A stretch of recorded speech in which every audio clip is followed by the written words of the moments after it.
नमस्कार। प्रश्न समयमा यहाँलाई हार्दिक स्वागत छ। म दीपक रियाल। आजको प्रश्न समयमा हामी राजनैतिक विषयवस्तुमा केन्द्रित हुनेछौँ। मुलुकको अहिलेको राजनीतिक जटिलता र यसको पेरिफेरीमा रहेर कुराकानी केन्द्रित गर्छौँ। खास गरी 2/3 बलियो सरकारले प्रतिनिधि सभा विघटन गरिसकेपछि पार्टीभित्रको एउटा किचलो त छँदैछ, त्यसले पारेको प्रभाव समग्र मुलुकमा परेको छ र यसमा धेरै शङ्का उपशङ्का पनि उठिरहेको छ र छिमेकी दुईवटा ठुला मुलुकबीच हाम्रो राजनीतिक हलचल हुँदा मुलुकभित्र चासो बढ्नु स्वाभाविकै हो र कूटनीतिक चातुर्यता नभएको खण्डमा विभिन्न खालका घटनाक्रमले हामीलाई देखाए अनुसार अहिले पनि जुन व्यवस्था चलिरहेको छ त्यसमा चाहिँ शङ्काको दृष्टिकोणले हेर्ने गरिएको छ र कतिपय विश्लेषणहरू पनि बजारमा राजनीतिक बजारमा आइरहेका छन् र यस्तो अवस्थामा अहिले राजतन्त्र पक्षधरहरूले पनि आफ्ना आन्दोलनका कार्यक्रमहरूलाई अगाडि ल्याएको देखिन्छ भने र गणतन्त्र पक्षधरहरू बीचमा जुन आफैले ओन गरेको संविधानभित्रको चलिरहेको यो सिस्टममा असंवैधानिक कदम चालियो भनेर उथलपुथल भएको अवस्था छ। यस्तो अवस्थामा अबको नेपालको राजनीति कता जान्छ भन्ने कुरा निकै चासोको विषय हो। छिमेकी राष्ट्रहरूले पनि निकै चासोका साथ हेरिरहेको यो अवस्थामा हामी यही विषयवस्तुमा केन्द्रित रहेर कुराकानी केन्द्रित गर्न लागिरहेका छौँ। यसका लागि राप्रपाका नेता सगुन सुन्दर लावती हुनुहुन्छ हामीसँग, त्यसैगरी युवा विश्लेषक युवराज आचार्य हुनुहुन्छ र नेकपा दाहाल नेपाल समूहका केन्द्रीय कमिटी सदस्य प्रेमल खनाल हुनुहुन्छ। त्यसैगरी हामीसँग दर्शक दीर्घामा अहिले यति बेला चाहिँ रूपेन्द्र भण्डारी हुनुहुन्छ। म आजको विषयवस्तु यही नेपालको राजनीतिक घटनाक्रमलाई केन्द्रित रहेर उहाँहरूसँग कुराकानी गर्नेछु। सबैजनालाई म यति बेला स्वागत गर्छु।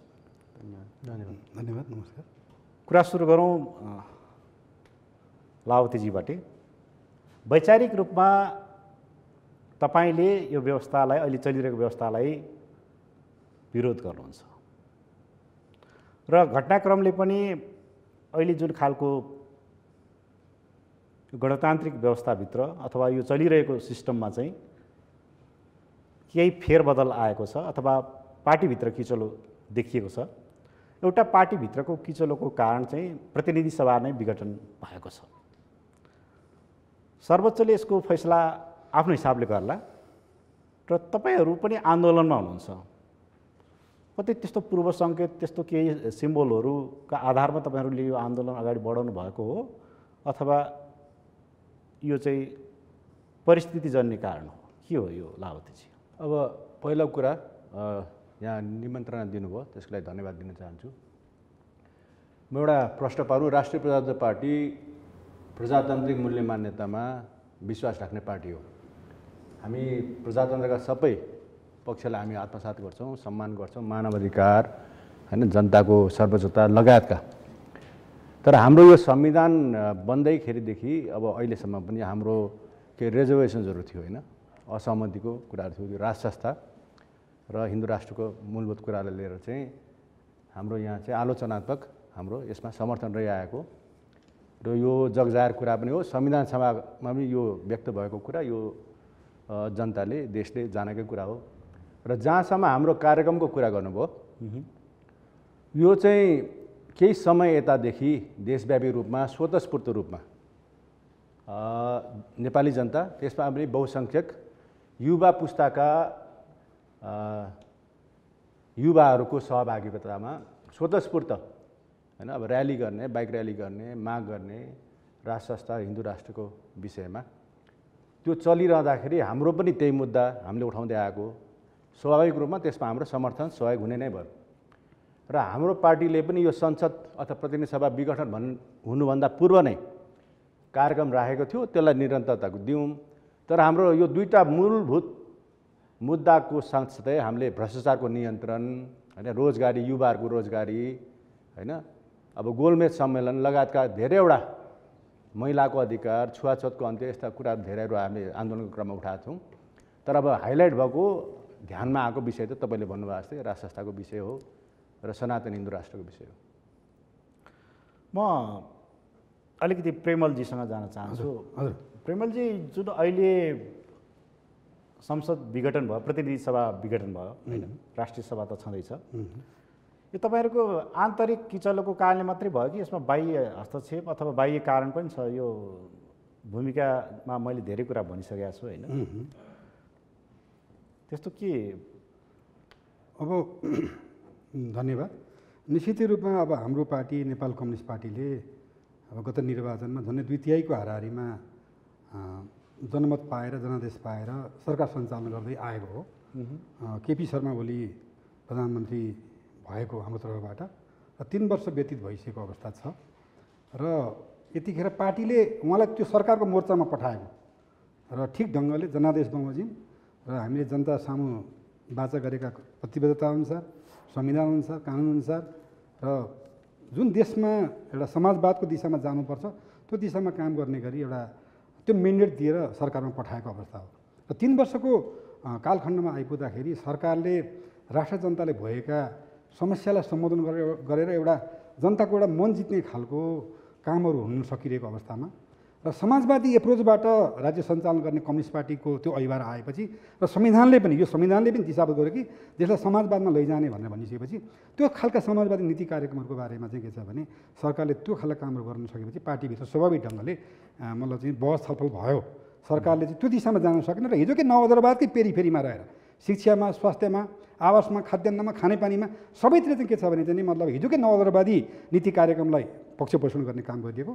त्यसले गर्दाखेरि सरकार डेबिट हुँदैछ है भन्ने खालको कुरा हाम्रो पार्टीभित्र विगत अब 1 वर्षदेखि नै, गत माघमा हाम्रो बैठक बसेको त्यो बैठकदेखि नै वास्तवमा सरकारका कामका बारेमा चाहिँ एक खालको कुराहरू भएको थियो र अब पछिल्लो क्रममा आउँदा चाहिँ भदौ 26 गते आइपुग्दा पनि थुप्रै अन्तरसङ्घर्षका बिचबाट यो सरकारले चाहिँ के छ भने एउटा प्रश्न भनिदिनुहोस् न, त्यो आन्तरिक किचलो मात्रै छ कि बाह्य पनि? निश्चित रूपमा यतिखेर अब भन्नुहोस् न, अब एमसिसी जसरी पास गर्नुपर्छ भन्ने अब प्रधानमन्त्री केपी शर्मा ओलीको त्यो आशय र संसदमा प्रस्तुत गर्नुभएको र अमेरिकाबाट चाहिँ जसरी पनि के छ भने एमसिसी मतलब चाहिँ पास गर भनेर भनिरहेको लगायतका अरू कुराहरू पनि हेर्ने हो भने के देखिन्छ भने यो संसदबाट अथवा यो पार्टीको तर्फबाट एमसिसी पास नहुने भइसकेपछि यसमा चाहिँ के छ भने विदेशी चलखेल पनि हुनसक्ने खालको कुराहरू त स्वाभाविक देखियो नि। आन्तरिक किचलो त यहाँले भन्नु ठिकै हो, पार्टीभित्रको अन्तरसङ्घर्षका बारेमा पार्टीभित्र चाहिँ के छ भने जवाब दिएर क्लियरिफाई हुन छोडेर संसद विघट गर्ने कामहरू भएको छ र अहिले हामी सुन्दैछौँ कि तुरन्तै एमसिसी पास गर भनेर चाहिँ के छ भने चाहिँ अथवा एमसिसी लागू गर भनेर जुन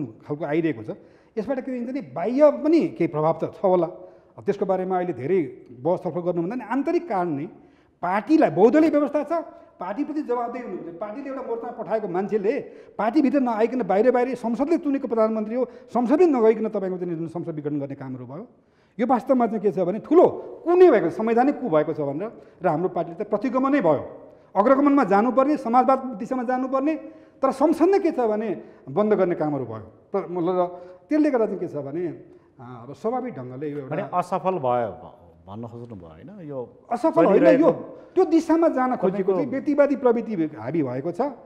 देशको संविधानलाई, कानुनलाई र हिजोको चाहिँ लोकतन्त्र चाहिँ तपाईँ क्रान्तिबाट आएको उपलब्धिलाई रक्षा गर्ने, जगेर्ना गर्ने, प्रवर्धन गर्ने कामको दिशामा जानु भन्दाखेरि आफ्नो मनलागी हिसाबले सर्वसत्तावादी सोचले सरकार सञ्चालन गर्ने जुन कुराहरू ल्याउनु भयो त्यसकै परिणाम भनेपछि लोकतन्त्र, गणतन्त्र, जे भनौँ प्रजातन्त्र, यसको नाममा चाहिँ सर्वसत्तावाद लागू भयो भन्ने चाहिँ निष्कर्ष तपाईँ? निश्चित किनभनेदेखि पार्टीले त भनिसकेको छ त करेक्सन गर्नु। म आउँछु। हजुर युवराजजी, अब दुईजना वक्ताको कुरा यहाँले सुन्नुभयो होइन, उहाँको एउटा धार छ र उहाँले त्यसो भनिरहँदा नेपालमा 2007 सालदेखि पटक पटक प्रजातन्त्र, लोकतन्त्र, गणतन्त्र आएको छ होइन, तर जनताको जुन अपेक्षा छ नि कि वास्तविक लोकतन्त्रको जुन अनुभूति चाहिँ अहिले पनि जस्तो उहाँ भन्दै हुनुहुन्छ सर्वसत्तावाद लागू भयो, अधिनायकवाद लागू भयो भन्ने कुरो छ होइन।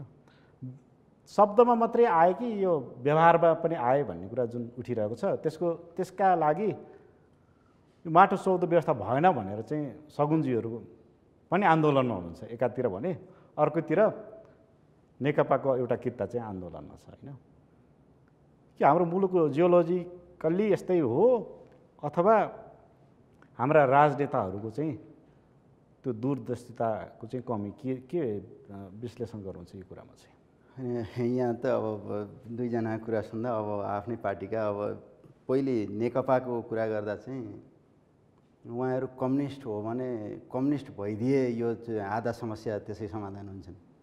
उहाँहरू भन्ने बेलामा कम्युनिस्ट हुनुहुन्छ, अब त्यहाँ पार्टी प्रधान कि व्यक्ति प्रधान भन्नेमै उहाँहरूको चाहिँ ठुलो अहिलेको सङ्घर्षै त्यही हो। त्यो पार्टीले ओलीलाई डिक्टेट गर्ने कि ओलीले पार्टीलाई आफ्नो पछाडि हिँडाउने भन्ने हो यसको चाहिँ यो सङ्घर्षको मुख्य जडै।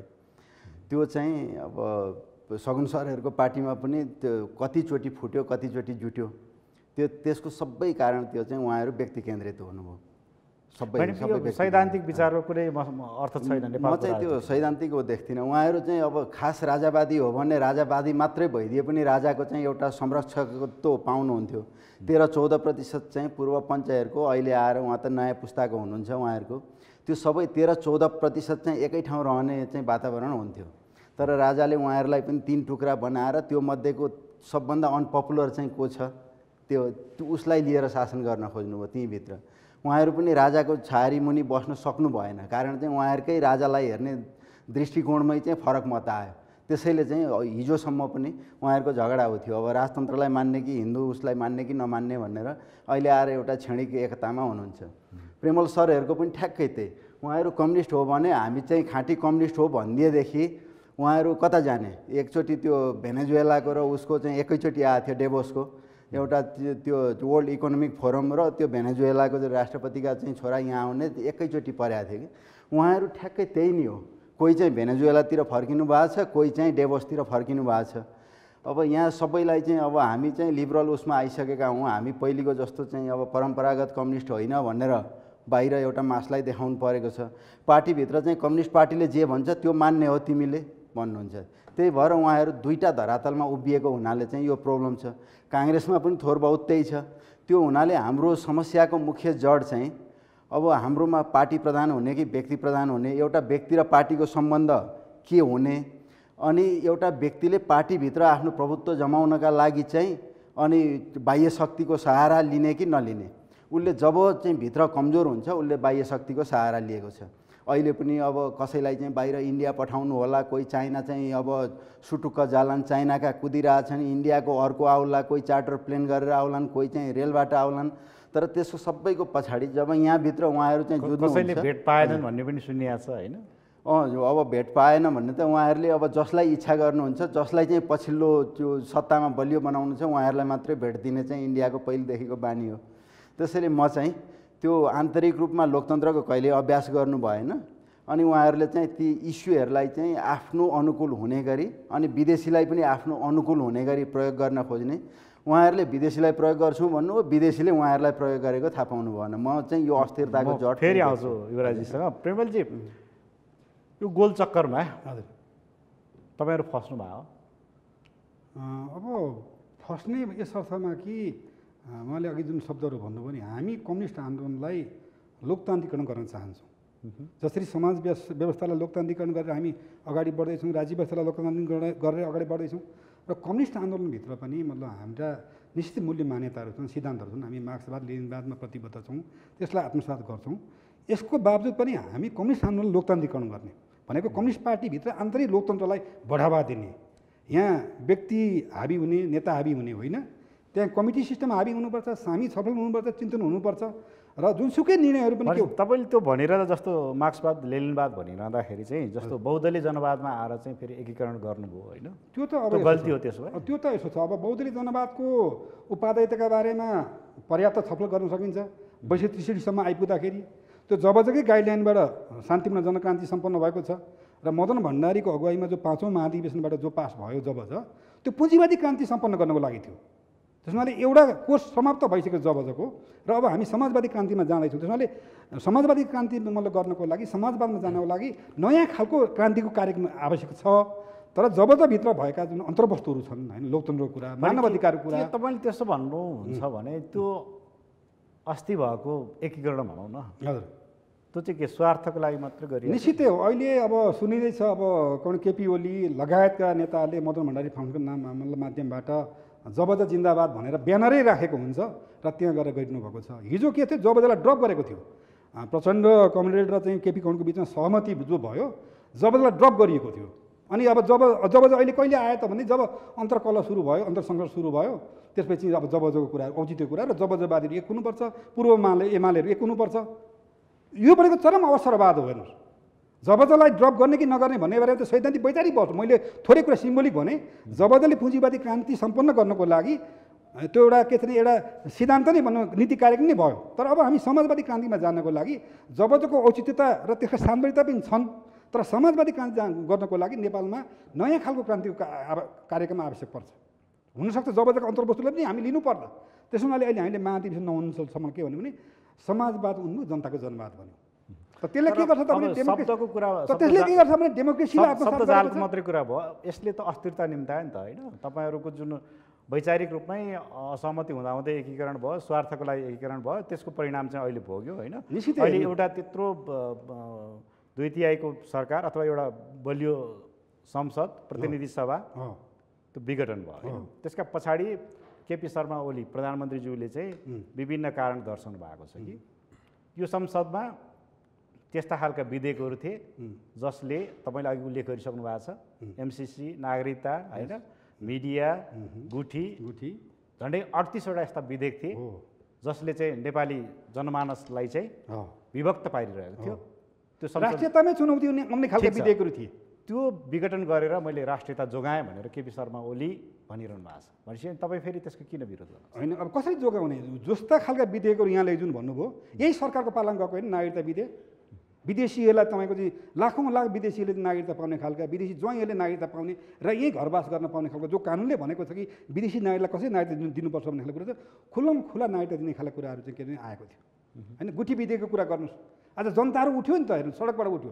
मिडिया विधेयकको कुरा गर्नुहुन्छ कि होइन, तपाईँको साइबर मतलब उसका कानुन कुराहरू गर्नुहुन्छ कि यी सबै विधेयकहरू हेर्नुहुन्छ भने पार्टीभित्र छलफलै नभइकन पार्टीको त्यो विधेयकका बारेमा त तपाईँको अन्तर्वस्तुमा पार्टीको लिडरसिपमा छलफल हुनुपर्थ्यो नि त, माथिल्लो हाई ऱ्याङ्कमा।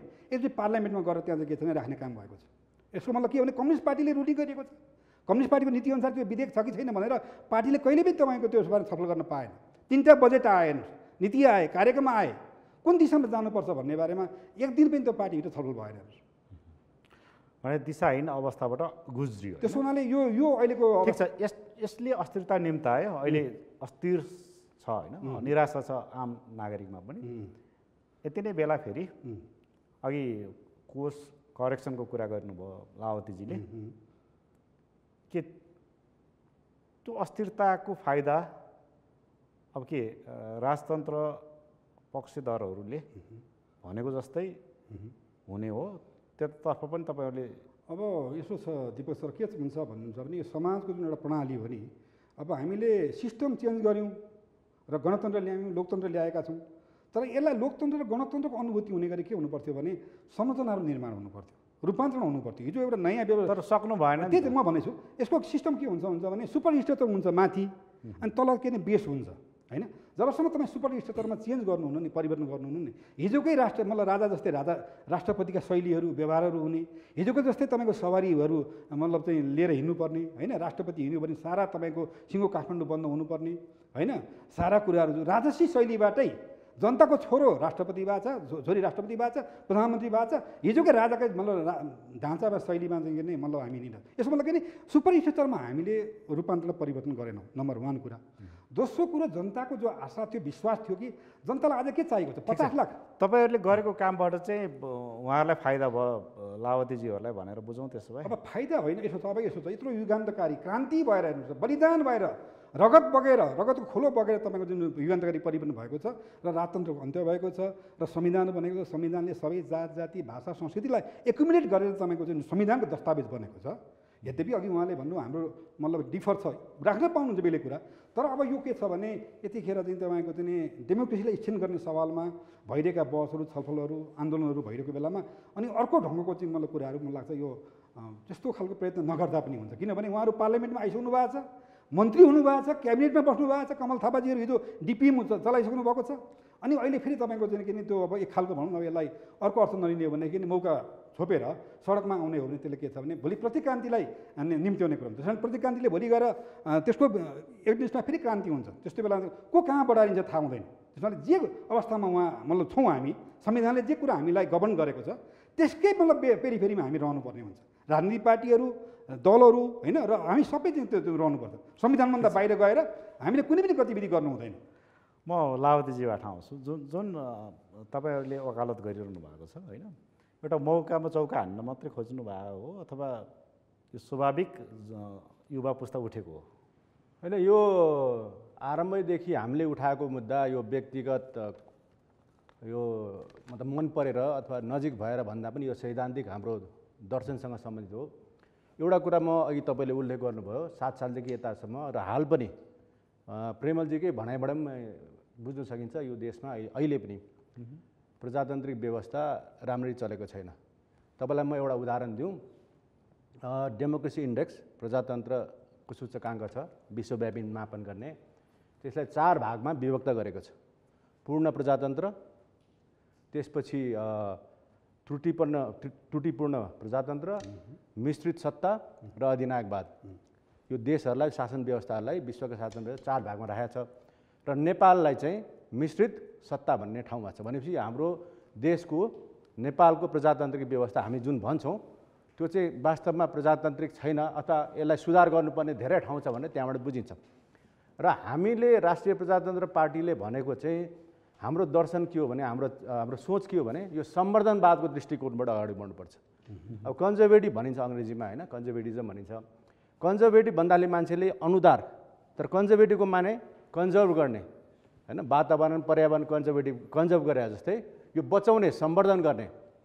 त्यसकारण हाम्रो भनाइ चाहिँ के भने पुराना धरोहरहरूलाई, समाजका, हाम्रा इतिहासका जुन यथार्थ छन् त्यसलाई पनि निरन्तर राख्नुपर्छ र नयाँ आकाङ्क्षालाई पनि एकसाथ लानुपर्छ। यो चाहिँ गतिशीलता सहितको परिवर्तन हुनुपर्छ होइन, एभोल्युसनरी हुनुपर्छ परिवर्तन भनेको होइन।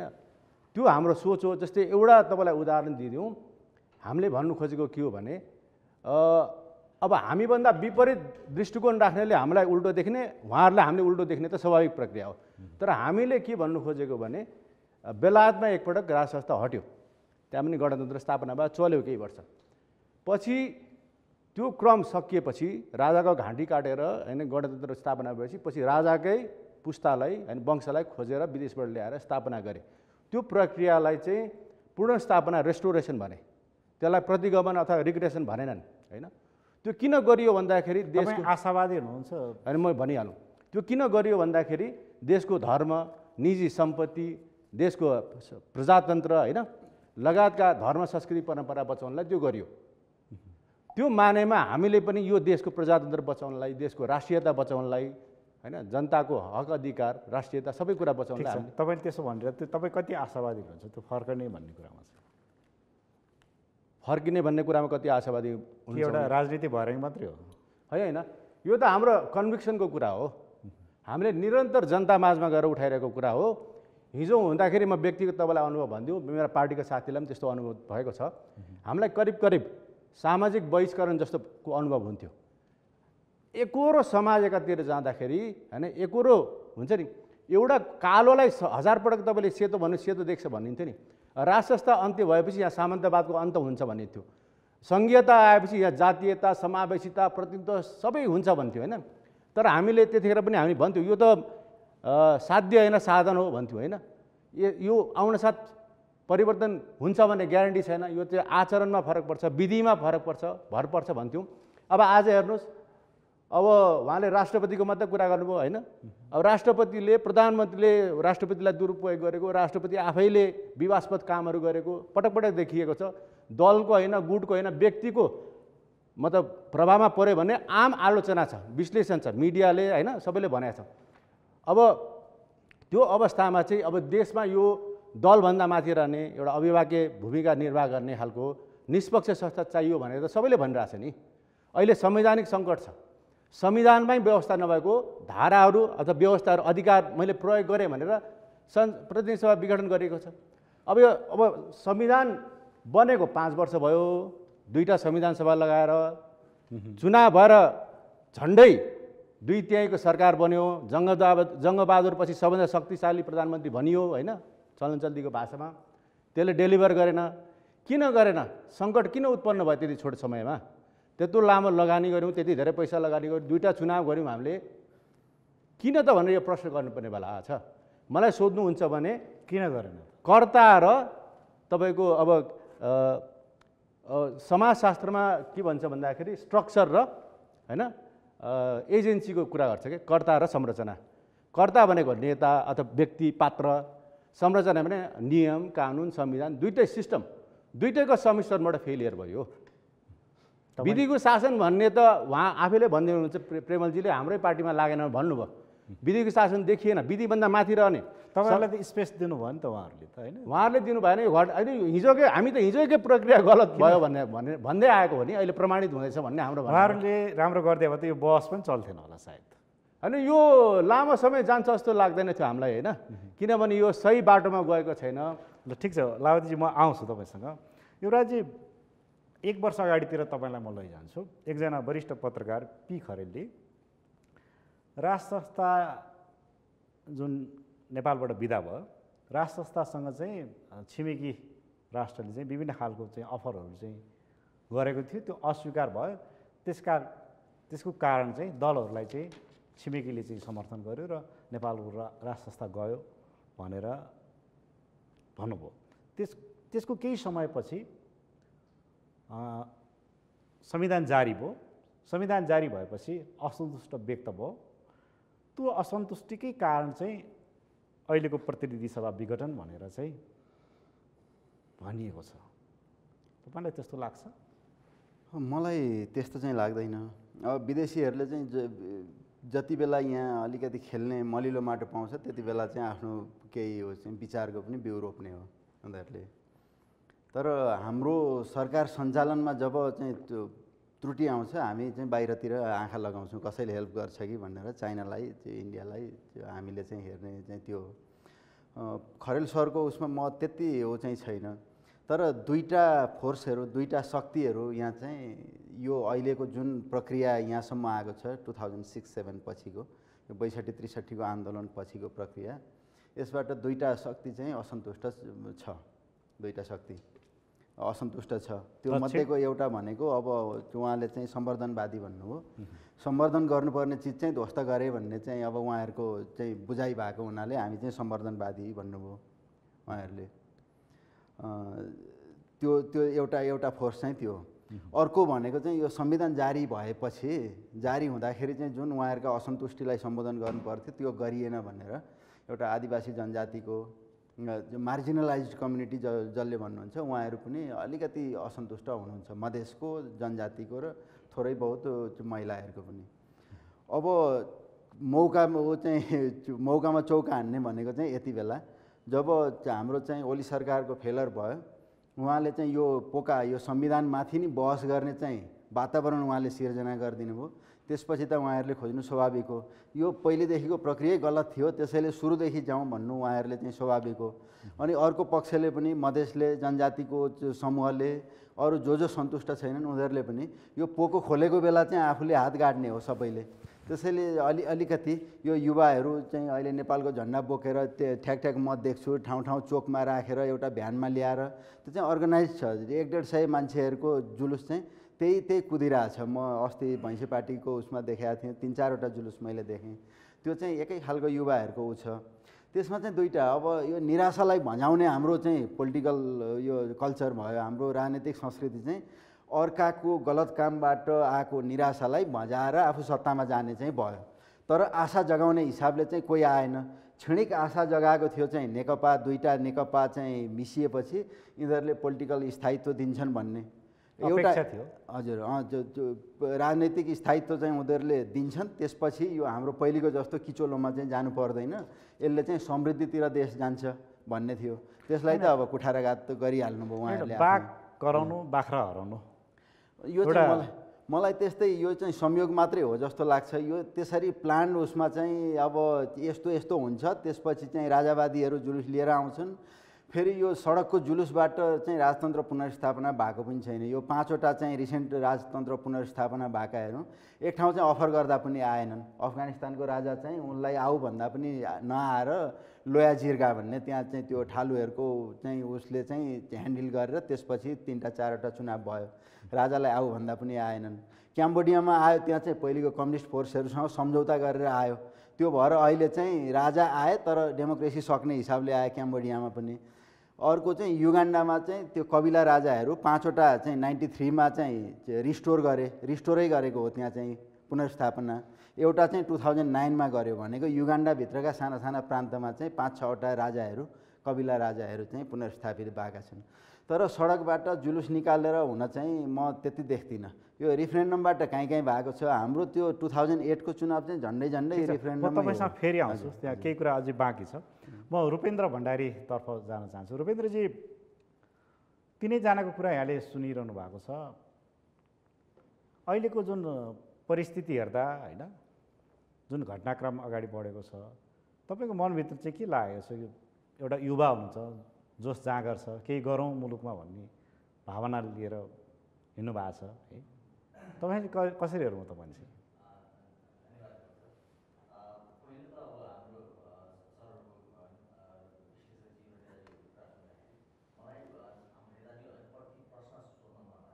हुन्छ, अगाडि बढ्नुहोस्।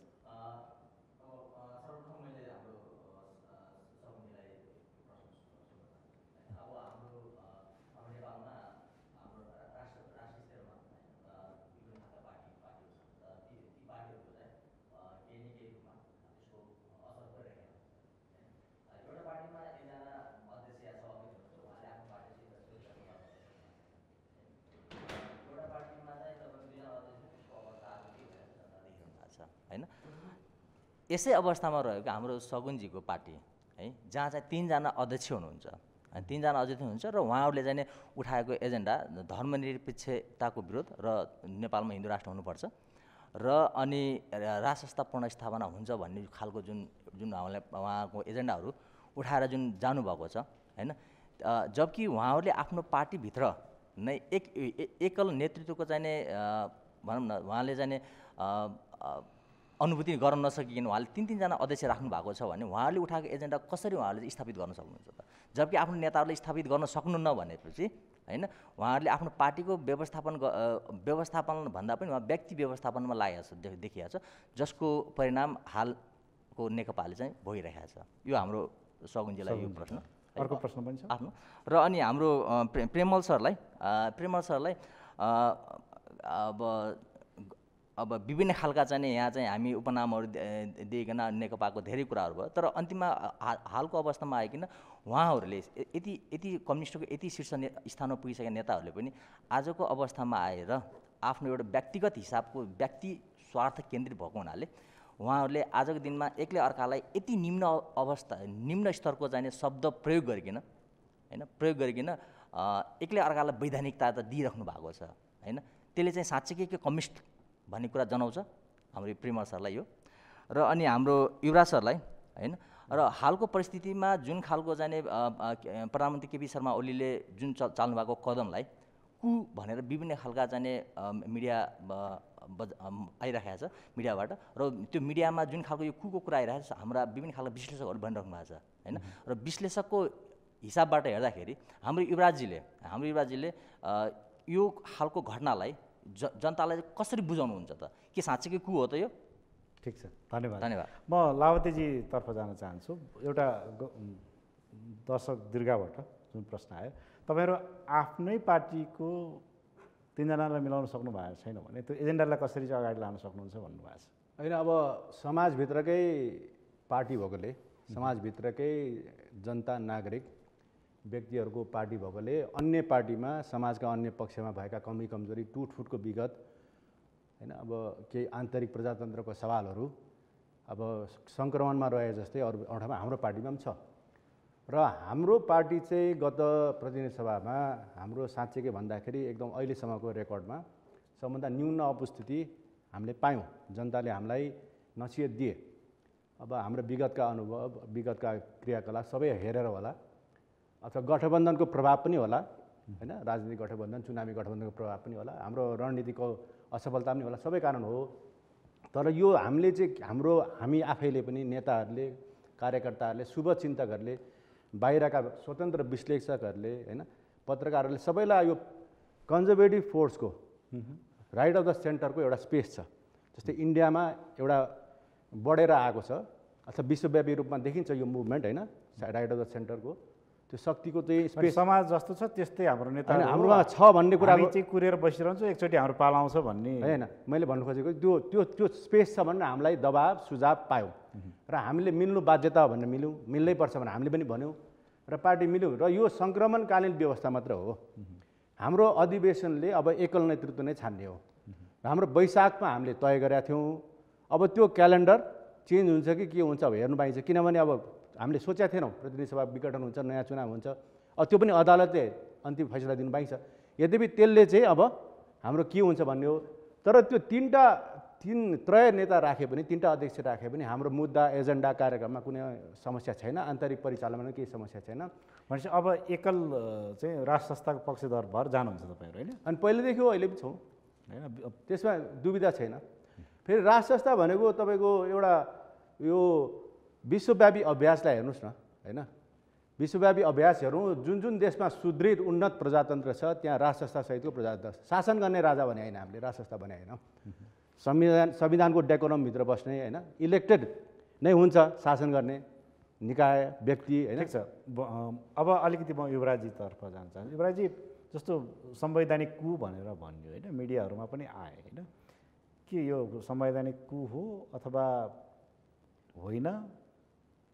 तपाईँको लामो एउटा करियर मिडिया करियर पनि र एउटा डेमोक्रेसीको एउटा लभिङ गर्ने मान्छे तपाईँ यसलाई कसरी विश्लेषण गर्नुहुन्छ यो कु भन्ने शब्दै अब धेरैले प्रयोग गरिरहेछन् तर नपाएको अधिकार जुन चाहिँ अब संविधानले दिएको छैन त्यो अधिकार प्रयोग गरेको चाहिँ प्रष्ट देखिन्छ किनभने पहिले चाहिँ विज्ञहरूले बनाएको संविधान भएको हुनाले अदालतको व्याख्या चाहिँ थियो विज्ञहरूको व्याख्या चाहिँ थियो अहिले चाहिँ यो हाम्रो लेभलमा आएर पनि छताछुल्ल भएको त्यति बेला चाहिँ यो संविधानका हरेक अन्तर्वस्तुहरू चाहिँ हाम्रो लेभलमा छताछुल्ल भएका हुन् त्यति बेला चाहिँ सबैले दोष यो राजनीतिक अस्थिरताको दोष चाहिँ के हो भन्ने हो गर्दा प्रधानमन्त्रीलाई दिएको यो विवेकीय अधिकार जति बेला चाहिँ सनक चढ्यो प्रधानमन्त्रीले भङ्ग गरिहाले त्यो भएको हुनाले उनलाई रोक्नुपर्छ प्रधानमन्त्रीलाई भने त्यसैले चाहिँ प्रधानमन्त्रीलाई चाहिँ यो रोक्नका लागि त्यो व्यवस्था गरेको जहाँसम्म अब म त पत्रकारको रूपमा पहिले चाहिँ त्यो बहस सुने पछि पनि धेरैवटा फोरममा यो संविधानको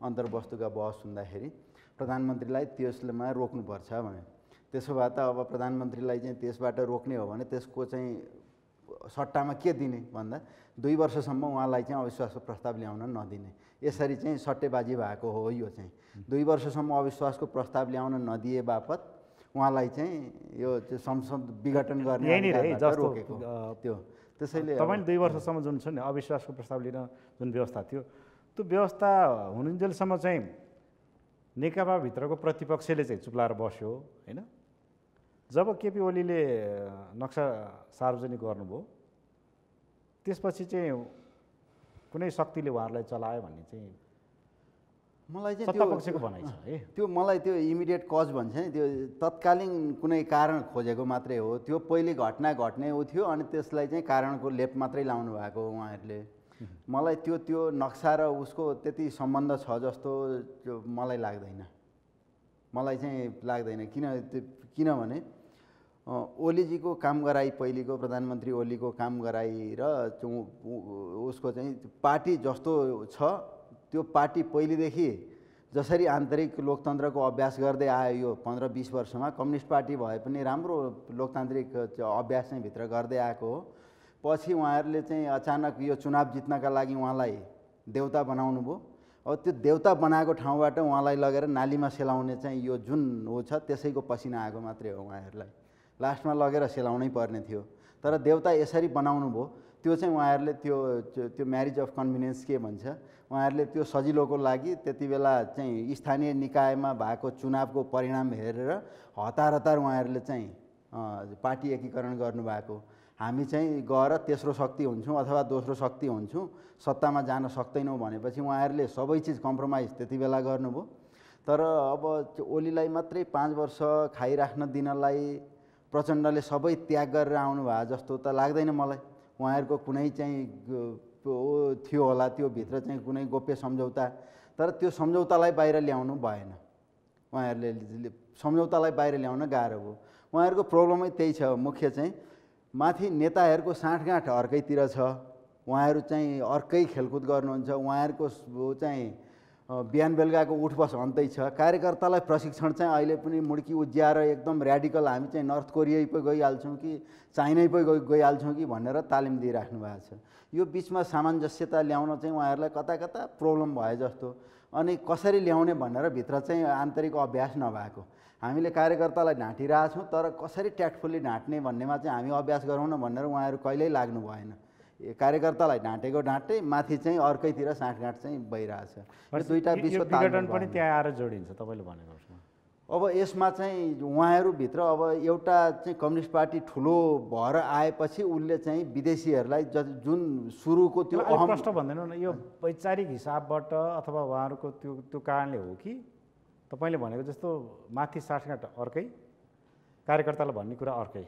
अहिलेको नेकपाकोमा मैले बाहिरदेखि हेर्दा चाहिँ बिल्कुल केही पनि यो चाहिँ यो वैचारिक तत्त्व केही पनि देख्दिनँ यहाँभित्र। यो भनेको सबै यो चाहिँ पावरमा बसेर लिने दिने लेनदेनको मात्रै हो। अब यिनै दुईटालाई चाहिँ अब कम्युनिस्ट पार्टी फुट्ने कतै अवस्था देखेर अब इन्डियाले केही चाहेको हुनसक्छ। चाइनिजले चाहिँ अब नफुर्तिकन एक्लो कम्युनिस्ट पार्टीलाई चाहिँ आफ्नो हितमा हितैषीको रूपमा प्रयोग गर्न चाइनिजहरूले चाहेको हुनसक्छ। नभए अस्ति त्यत्रो प्लेन चार्टर गरेर आउने थिएनन्। त्यसैले उनीहरूले चाहिँ कुनै तरिकाले यहाँ भएको एउटा ठुलो चाहिँ लेजिटिमेट फोर्सलाई राम्रोसँग युज गर्नलाई उनीहरूले हेरिरहेछन् र अब फुटिसकेपछि चाहिँ उनीहरूको सहारा नलिई उपाय छैन। त्यसैले अब चाहिँ परराष्ट्र मन्त्री उता दौडिनु होला, अर्को कोही उता दौडिएला, यो चाहिँ पक्कै पनि अब हुन्छ। तर यो चाहिँ म अब यही कुरामा प्रेमलजीतर्फ आउँछु। उहाँको अघिको प्रश्न पनि र यो दौडिने काम सुरु भयो प्रेमलजी। अब पहिला उहाँले भनेको कुरालाई म अलिकति गरौँ होइन, शैलीको कुरा ठिकै भन्नुभयो। अब जनताले मतलब के छ भने पाच्य भाषामा गौरव्यवहार गर्ने कुरा, एकअर्काका चाहिँ मतलब चाहिँ हादिदार कुराहरू हुनुपर्छ र नितान्तै तपाईँको सैद्धान्तिक वैचारिक कुराहरू भएको हुनाले कमी कमजोरीलाई आउने हिसाबले जानुपर्छ। व्यक्तिको चरित्र हत्या गर्ने, व्यक्तिलाई चाहिँ उछिन्ने तास्ने खालको कुरा भन्दा पनि अब को व्यक्ति कसरी बोल्छ त्यसको अभिनय गरेर चाहिँ मञ्चमा भाषण गर्ने खालको हो, यस्तो खालको कुनै राजनीति हुनसक्छ। त्यसमाले वैचारिक बहस छलफलमा आउन सक्नु पऱ्यो र शिष्ट भाषा हुनु पऱ्यो भनेर जो भन्नुभएको छ त्यो रेस्पोन्स हुन योग्य छ। र जहाँसम्म भन्नुभयो नि यो पदका लागि कुर्सीका लागि नेकपाभित्र अन्तरसङ्घर्ष भएको भनेर बुझियो भने नेपाल कम्युनिस्ट पार्टीलाई बुझ्न सकिन्छ। नेपाल कम्युनिस्ट पार्टी एउटा स्पष्ट एउटा रोडम्यापमा होइन, अब त जनताले बुझिसक्यो नि, यति भएपछि जनतालाई बुझाउने काम हामी गर्ने छौँ नि। सत्ताको लागि भए भदौ 26 गते केपी ओली कमरेडलाई 5 वर्ष चलाउनु भनेर चाहिँ मतलब चाहिँ पार्टीबाट आधिकारिक ढङ्गले त्यत्रो स्थायी गर्ने बैठक निर्णय गरेर भन्थ्यो होला र भन्दैन थियो नि। खालि के भन्यो भनेदेखि तपाईँले सरकार सञ्चालन त्यसो भए त महाधिवेशन चैतमै गर्ने भन्ने थियो। त्यो त कसरी हुन्छ? बैठक बसिरहेको छैन केन्द्रीय कमिटीको, महाधिवेशनको कुरा हुन्छ, त्यो बेकार कुराहरू किन भन्नु पऱ्यो? अहिले चैतो कुरा होइन, कन्टिन्यू 5 वर्षसम्म चाहिँ तपाईँ प्रधानमन्त्री हुने र महाधिवेशनसम्म अध्यक्ष हुने भने होइन। जस्तो भनौँ न, केपी ओली अहिले सर्वेसर्वा हुनुहुन्थ्यो, कुरेर बसेपछि पालो त दोस्रो अध्यादेश आयो कि आएन? अध्यादेश कस्तो अध्यादेश आयो पछिल्लो पटक होइन त? संवैधानिक परिषद, हाम्रो संविधानले के भन्यो भनेदेखि संवैधानिक अङ्गहरूको नियुक्ति गर्दाखेरि यो प्रधानमन्त्रीको राइट होइन, यो सबै दलहरूको होइन, न्यायपालिका सबैको अधिकारलाई यसभित्र गर्नुपर्छ र संवैधानिक परिषद आयो पछाडि चाहिँ अविश्वासको प्रस्ताव ल्याउन मिल्ने समय भएपछि प्रधानमन्त्रीलाई पदबाट हटाउने प्रयास गरियो, राजीनामा मागियो है, त्यसपछिको कुरा हो। त्यति पनि भएन भने कारबाही गर्ने भन्ने हिसाबले कुरो अगाडि बढ्यो होइन। त्यो त हुन्छ त। त्यसको प्रतिफल नै अहिलेको संसद त्यसो गर्न पाइन्छ त। मैले अघि कुरा उठाएँ नि, हाम्रो डेमोक्रेसीभित्र अहिले कस्तो भने हाम्रो प्रधानमन्त्री जवाबदेही भने को प्रति? जनताप्रति। जनताले चुनेको हुनाले 5 वर्षसम्म चाहिँ के छ भने होइन, मेरो नेतृत्वमा मैले यसो गरेँ तर मलाई काम गर्न दिएन। त्यो मेरो भन्ने त केही भाषै छैन। म मेरो भन्ने होइन, पार्टी हुन्छ बहुदलीय व्यवस्थामा, पार्टीप्रति जवाबदेही हुनुपर्छ जसुकै होस्। यो एउटा भएको छ। अनि अर्को कुरो के छ भने जनताप्रति जवाबदेही हुनु पर्दैन। नेकपाले 5 वर्षसम्मको चाहिँ मेन्डेट दिएको छ सरकारले जनताले, अनि तपाईँको चाहिँ बिचैमा विघटन गर्न पाइन्छ। काम भएन भन्नुभयो होइन, अब उहाँहरूले त काम गर्यो भनेर त दाबी गरिरहनु भएको छ। त काम कसरी गरियो? काम के भयो? जनताले अनुभूति हुनु पऱ्यो नि त। अहिले नै 50-60 लाख मान्छेहरू विदेशमा छन्। कोरोनाका बेला पनि कोरोना सहेर गएर विदेशै फर्किनु परेको छ। रोजगारीको हामीले अवसर सृजना गर्ने, हामीले रेलका चर्चा गरिरहेका छौँ होइन। तपाईँको चाहिँ नि ऊ हेर्नुहोस्, काँक्रे भिटादेखि रेलको सम्झौता त भयो नि त। काँक्रे भिटादेखि मतलब इटोरीसम्मको तपाईँ सम्झौता भएको छ हेर्नुहोस्, जो जरुरी हो कि होइन। मतलब मतलब राजमार्ग हाइवे चाहिँ तपाईँ विस्तार गरेर चाहिँ मतलब ठिक ठाउँमा ल्याउने हो कि अहिले पूर्व पश्चिम रेलमार्ग भनेको त बस छलफल हुनु पर्दैन? करोडौँ अरबौँ पैसा लाग्ने, खरौँ पैसा हामी कहाँ खर्च गर्नु पऱ्यो भने जनताको भोकमरीमा, जनताको गरिबीमा, जनताको बेरोजगारीमा, जनतालाई सर्वसुलभ शिक्षा दिने सवालमा, स्वास्थ्यमा दिने कुरामा। मलाई हेर्नुहोस्, अहिले 5-6 खरब पैसा यदि तपाईँको चाहिँ नि राज्यले खर्च गर्ने हो भने शिक्षा र स्वास्थ्यलाई हामी सर्वसुलभ गर्न सक्छौँ। अरू 4-5 खरबको तपाईँको रोजगारी कोष खडा गर्नुहोस्, तपाईँले हामी के अरे 20औं लाख मान्छेलाई हामी रोजगारीका लागि मतलब चाहिँ उद्यम दिन सक्छौँ। यस दिशामा त सरकारको ध्यान गएको छैन नि त। खालि रेलको कुरा गरेको छ, पानी जहाजको कुरा पनि गरेको छ, अनि त्यहाँदेखि तपाईँको हेर्नुहोस् उहाँ टावरको कुरा भएको छ हेर्नुहोस्। माथि चढेर टावर गरेर के हुन्छ, तल सबै गरिबी देखिन्छ, बेरोजगारी छ हेर्नुहोस्। 50 लाखभन्दा बढी मान्छेहरू विदेशमा छन्। आज कम्युनिस्ट पार्टीले सम्बोधन गरेर कसले गर्ने? नेपालमा नेपाल कम्युनिस्ट पार्टीले शासन सत्ता हातमा लिँदाखेरि काम गर्न सकेन, जनतालाई खुसी पार्न सकेन। निष्कर्ष नेपाल कम्युनिस्ट पार्टीका नीति कार्यक्रमहरू यो यथेष्ट छन्। यसलाई लागू गर्नको लागि हाम्रा जो चाहिँ मतलब हामीले पठाएका थियौँ सरकारको मोर्चामा सकेन, नसकेको अवस्था तपाईँले स्वीकार गरिरहँदा अबको बाटो के त? अब कसरी जान्छ? त्यसो भने त हामीले के भने जनताको जुन जनादेश थियो अभिभार आफ्नो नेकपाप्रतिको, त्यसलाई अभिभार पुरा गर्नलाई रिकरेक्ट भएर सरकार सञ्चालन गर्नुहोस् भन्दै विघटन गर्ने काम भएको छ। र अब यो सरकार विघटन मतलब संसद विघटन जुन भएको छ, यो विघटनलाई चाहिँ के छ भने अब अदालतमा पनि मुद्दा परेको छ। र जनतालाई पनि हामी यथार्थ कुरा के भन्नुपर्छ, संविधानमा प्रधानमन्त्रीलाई यो अधिकार छ। अघि उहाँले भने जस्तो यो अब बुझाउने र जनचेतना जागृत गर्ने एउटा सचेतना अभियान सञ्चालन गर्ने र जनताको अधिकारै नभए पनि त प्रधानमन्त्रीले सिफारिस गर्नुभयो, राष्ट्रपतिले त लालमोहर लगाइदिइहाल्नु। हेर्नुहोस् यो संविधानको प्रधानमन्त्री पनि संवैधानिक हो, राष्ट्रपति पनि संवैधानिक, कदम मात्रै त असंवैधानिक हो। यो संविधानको पालनाकर्ता र इम्प्लिमेन्ट कसले गर्ने भने कार्यकारीले गर्ने हो। कार्यकारीले गर्नु भएन, राष्ट्रपतिले गर्नु पर्थ्यो। राष्ट्रपतिले पनि शपथ खाएको छ नि त। यो संविधानको पालना यो के फेलियर भयो?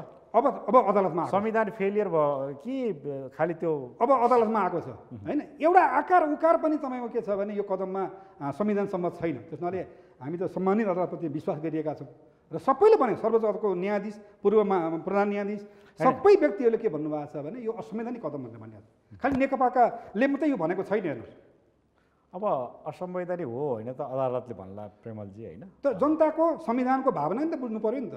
जनताले कुर्बानी गरेर बलिदान गरेर संविधान बनाएका छन्। अनि यस्तो अक्षर लेखिएको छ, स्वयं सभामुख हुनुहुन्छ सुभाष नेमाङ, देख्नुभएको छ भाइलेहरू।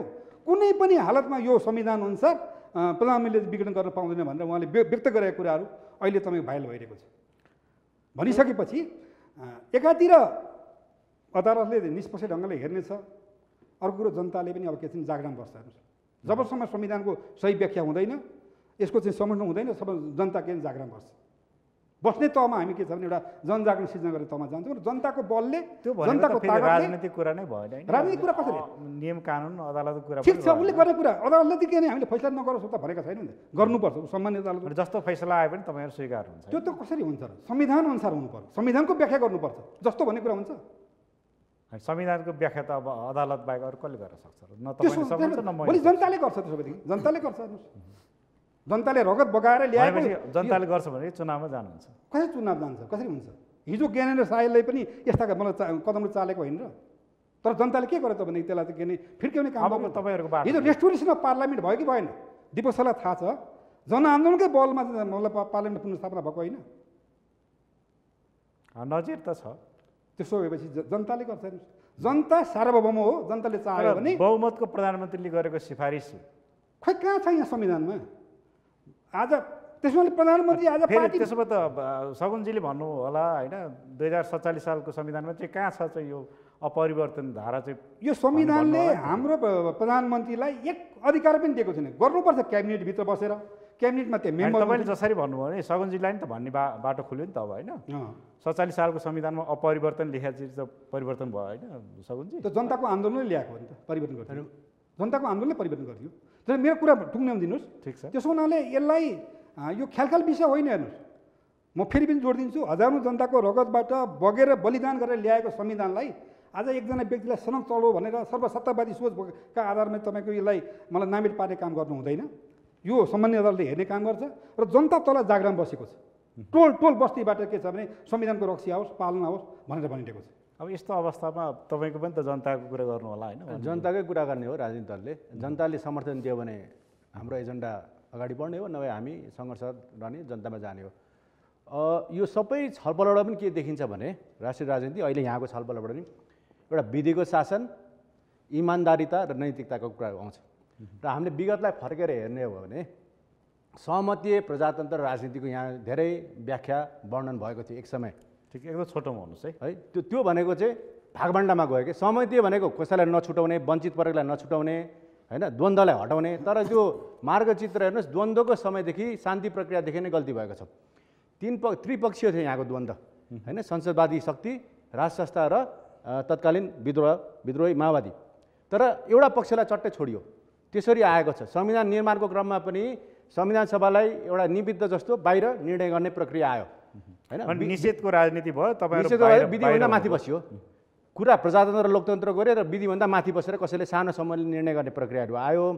त्यसकारण अहिले के भन्दाखेरि हामीलाई लागेको थियो त्यतिखेर, हाम्रो पुस्तालाई भन्नु खोजेको त्यो समयको जनतालाई, यहाँ छलाङ, होइन, अब के सर्प जस्तो घिस्रिने, होइन, भ्यागु जस्तो उफ्रिन्छ, अग्रगामी छलाङ लाग्छ, महान परिवर्तन युगान्तकारी हुन्छ, 21औं शताब्दी वैज्ञानिक के भन्ने थियो। तर त्यो अहिलेको परिप्रेक्ष्यसँग जोडेर हेर्न चाहन्छु है। 62-63 को परिवर्तनपछि त्यो समय 5 वर्ष हुने बच्चा अहिले 19 वर्ष भएको छ, 14 वर्षपछि। 10 वर्षको बच्चा अहिले 24 वर्ष भएको छ, होइन। 15 वर्षको बच्चा अहिले 29 वर्ष भएको छ। 20 वर्षको त्यतिखेर भोट नहालेको अहिले 34 वर्ष भयो। यो सबै अहिले परिवर्तनपछि फर्स्ट टाइम भोट हाल्ने जनताहरू हुन्। यिनीहरू अहिले सडकमा आएका छन्, होइन, नारा लाउँदैछन्। हामीले के सोच्थ्यौँ भन्दा मैले पनि अब चुनाव कुरिरहनु भएको छ, होइन, एक मिनटमा सकिदिहाल्छु। मैले पनि के सोच्थेँ भन्दाखेरि अब यो परिवर्तन भएपछि अब नयाँ पुस्ताले, नयाँ युवाहरूले, नवयुवकहरूले यो राज संस्था बिर्सिन्छन् भने त उनीहरू त नर्वेमा हेर्छन् राज संस्थासहितको प्रजातन्त्र सुदृढ छ, होइन। अब डेनमार्कमा हेर्छन्, जापानमा हेर्छन्, अस्ट्रेलियामा हेर्छन्, क्यानाडामा हेर्छन्, त्यहाँ समृद्धि छ, भ्रष्टाचार छैन, प्रजातन्त्र सुदृढ छ, उन्नत छ भनेपछि अहिले हातमा मोबाइल छ, संसार छ। उनीहरूले चाहिँ अनि नयाँ सोच ल्याए। प्रजातन्त्र भनेको नै यो आफ्नो सबै कुरा राख्न पाउने ठाउँ हो। त्यही भएर अब राख्ने बताइन्छ, त्यसको सम्बोधन पनि हुनुपर्छ।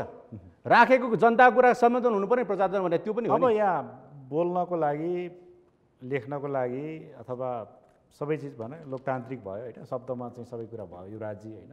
व्यवहार त नभएको नेपालमा सबै चिज आयो, होइन। गणतन्त्रसम्म सबभन्दा उच्चतम व्यवस्था भनेको, होइन, लोकतन्त्रको चाहिँ गणतन्त्र हो, होइन। तर त्यो व्यवस्थामा पनि यति खालको किचलो हुँदो रहेछ। यसमा चाहिँ हाम्रो आफ्नो आन्तरिक कारण मात्रै हो कि वैदेशिक हस्तक्षेप पनि, अथवा नढाँटिकन भन्नुपर्दा दुई ठुला छिमेकी, होइन, र दुई ठुला छिमेकी चाइनिज राष्ट्रपतिले भारतीय प्रधानमन्त्रीसँग नेपालको सन्दर्भमा अब के गर्ने सम्मको कुरो चल्यो, होइन। भनेपछि अब के हुन्छ नेपालमा, भन्नुहोस्। यो हामीले अहिलेसम्म स्वीकार नगरेको एउटा कुरा के हो भने यो नेपाल चाहिँ एउटा बफर जोन हो। यो कुरा हामी अहिले पनि भित्रदेखि स्वीकार गर्दैनौँ। त्यति बेला चाहिँ 1 मिनटमा टुङ्गाउनुहोस् है। हजुर, 1 मिनटमा टुङ्गाउनुहोस्। 1 मिनट।